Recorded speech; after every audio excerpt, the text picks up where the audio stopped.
Hi, it is high noon on Earth Day 2025, and I just thought that this was the perfect time to come out and show you how my garden's looking. It's been about a month. My name's Tommy. Welcome to my channel. I usually do fiber art stuff, quilting, sewing, but I love to show off my garden, and I don't have too many people around here who appreciate it, so you have to look at it. So yeah, I'm going to turn the camera around. You hear my dog barking behind me because she thinks somebody's at the door. It's just me, Sadie.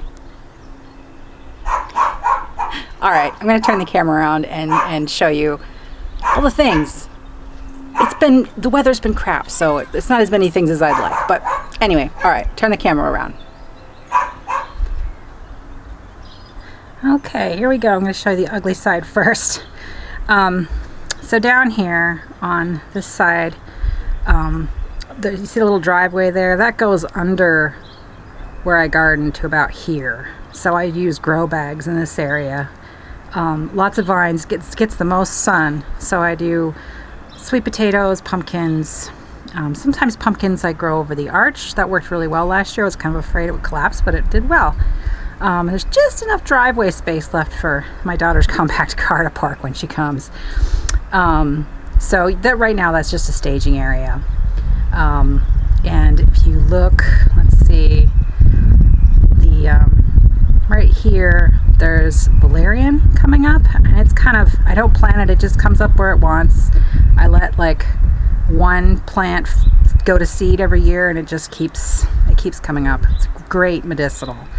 And around this stump here I've planted daylilies. I just did that last year, so I'm pretty happy with how they look coming back. Here, I'm going to step down. I'm sorry for jiggling. I don't have a good stability system on this yet. So this bed, you can see, has all the branches from the pine tree that came down underneath. And then when we did our stone walkway, we put the soil that we removed on top, and a lot of manure and stuff, and it's been there about 4 years, and this year I'm going to plant into it. Last year I had grow bags on top of it, and this year it's ready to plant into it. Oh, hello, Winnie. Hello, Winnie. What are you doing? Meow, you complaining? Winnie's my best friend in the garden anyway, except when she poops in the beds. So, all right, so the rest of the garden, you can see we've got some mulch in the paths, not quite full yet, but it's coming. There's a currant bush here and another one down there, and then there's apple trees along the edge there. So what I do mostly is the outer perimeter is perennials for the most part, herbs, small fruit trees, small fruiting bushes, flowers, a lot of bulbs, mint, and then the central area where the mulched paths are is where I grow vegetables. And there's a lot of things that tend to come back this year, not so many. We had a really cold winter, which we haven't had since about 2015, so a lot of things that normally come back haven't. But then I had some stuff like there's some parsnips that I failed to dig last year. There's a lot of them I didn't get. I'm kind of surprised by how many are left. So those are going to go to seed, which is great. I can save the seed. I'm not planting any new ones this year. I'll just do that next year. But we mulched last fall with a lot of leaves from the neighbors, and that's really made it easy this year to get in there and just make quick work of prepping everything. So I like this tunnel. Just some cheap arches. I got 4, and like we hooked them all together with bamboo. Not a lot growing yet. It's been cold. We've had a lot of cold nights. Got some spinach in here, just peeking through, some peas. I'm going to plant more peas later today because I think most of them didn't make it.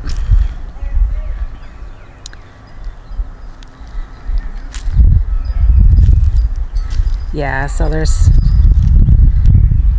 down in here, I have peas that I'd set up to go up this bamboo tripod, but I've only got a few coming up. So yeah, I'll replant those. I do that I think every year with peas. Every year I plant them, and then I have to do that again because they rot in the ground because I'm too excited. So you can see, like, in here where I've got these little arches. So every year my son cuts all the water sprouts off the apple trees, and water sprouts are those branches that go straight up, and their first year growth, they're springy, and so we save them, and I use them to make little protectors for the garden beds. I'll throw like a light netting over that to keep the deer out, because there's a lot of things that the deer love and they just completely wipe out. It also keeps the cat out of the garden beds, sort of. I try. Yeah, so here's a closer look at the parsnips. Now, this area has got bare earth.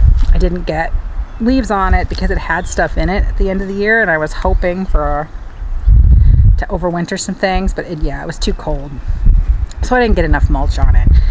It's all planted. You can see I've got some rows here. I've got some cabbages planted in those bare spaces. This is, I think it's radishes, a couple different kinds of radishes.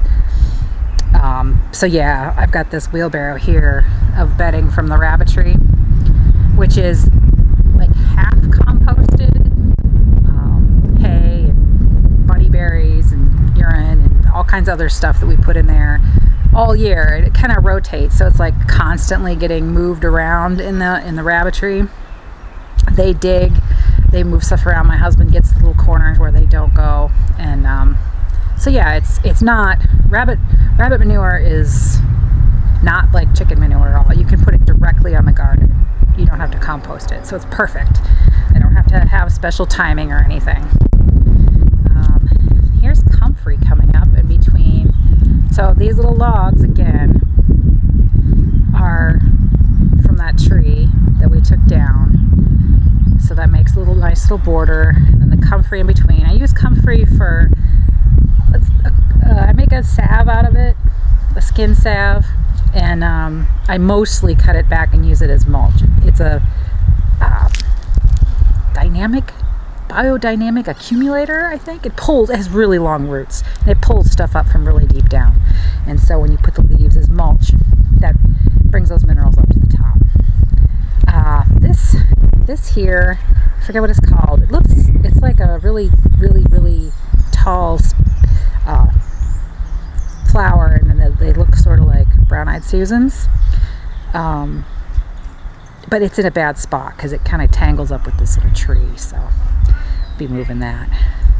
I think this little tree, I'm not going to point the camera up because the sun will just kill everything. You won't see anything, but it's maybe going to bloom this year for the first time. Here we've got a lot of valerian coming up. Once I see how much is coming up, sometimes I dig some up, and sometimes I just let it go.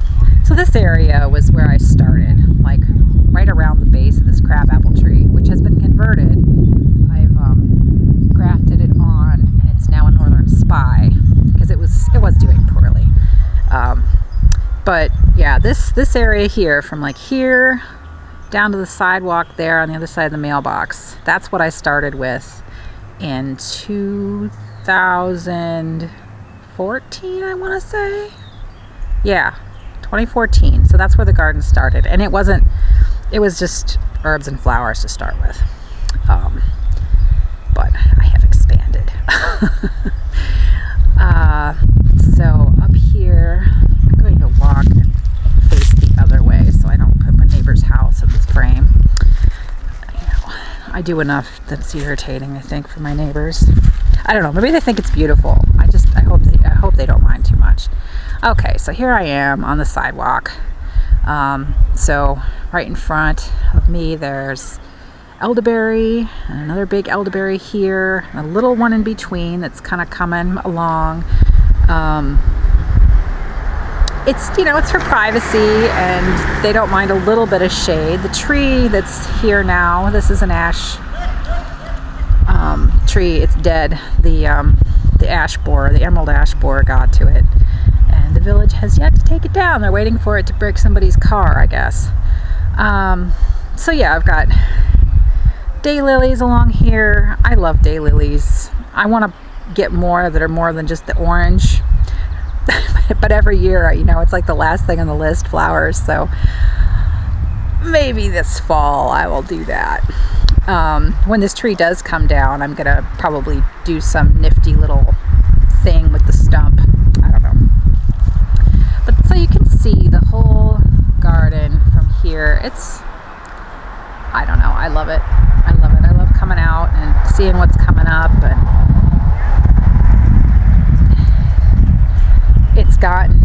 this is the first year where it hasn't been just a back-breaking, getting everything together kind of spring. You know, I finally had most everything just prepped and ready, and no heavy labor. So getting the mulch in is probably the hardest part.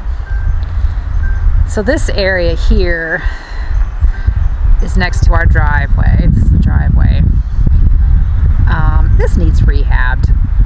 You know, people talk about mint and how it goes nuts. Well, I've been trying to get mint going in this area for years. I think I'm going to just pick someplace else and put something a little bit more, I don't know, something that's a little bit less easily overwhelmed by all the weeds, because I don't weed this area. I just kind of let it go crazy. The milkweed comes up and it just goes nuts over the summer.